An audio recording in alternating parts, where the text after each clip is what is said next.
Gloire à Dieu. Bonjour, je vais vous lire le message spirituel du jour du 14 avril 2021. Justifié par la foi. Étant donc justifiés par la foi, nous avons la paix avec Dieu par notre Seigneur Jésus-Christ, à qui nous devons avoir eu par la foi accès à cette grâce dans laquelle nous demeurons fermes, et nous nous glorifions dans l'espérance de la gloire de Dieu. Quand Dieu pardonne aux pécheurs, lui remet sa peine, le traite comme s'il n'avait pas péché. Il le rétablit dans sa faveur et le justifie par les mérites du Christ. Le pécheur ne peut être justifié que par la foi dans l'expiation accomplie par le Fils bien-aimé de Dieu, qui s'offrit en sacrifice pour les péchés d'un monde coupable. Nul ne peut être justifié par ses propres œuvres pour être délivré de la culpabilité du péché, de la condamnation de la loi et de la pénalité de la transgression. Il nous faut les vertus des souffrances, de la mort et de la résurrection du Christ.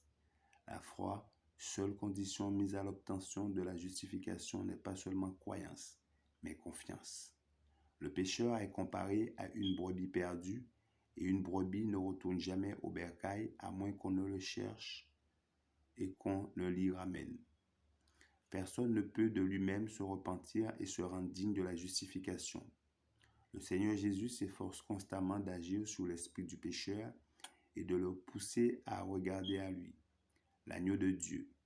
Nous ne pouvons pas faire un pas dans la vie spirituelle si Jésus n'attire, ne fortifie et n'engage notre âme à passer par cette repentance dont on ne se repent jamais.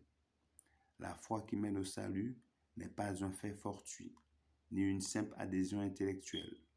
C'est une conviction enracinée dans le cœur qui accepte le Christ comme son sauveur personnel. Quand l'âme se repose en Jésus-Christ, quand il devient sa seule espérance de salut, alors se manifeste la véritable foi. Cette foi conduit celui qui la possède à placer ses affections sur le Christ. Son intelligence est sous le contrôle du Saint-Esprit et son caractère est façonné à la ressemblance divine. Sa foi n'est pas morte, mais agissante par la charité. Elle conduit l'âme à contempler la beauté du Christ et à s'assimiler au caractère divin. Je vous remercie de votre attention. C'était le message spirituel du jour du 14 avril 2021. Que Dieu vous garde et vous bénisse. C'est là ma prière pour vous. Je vous dis à bientôt.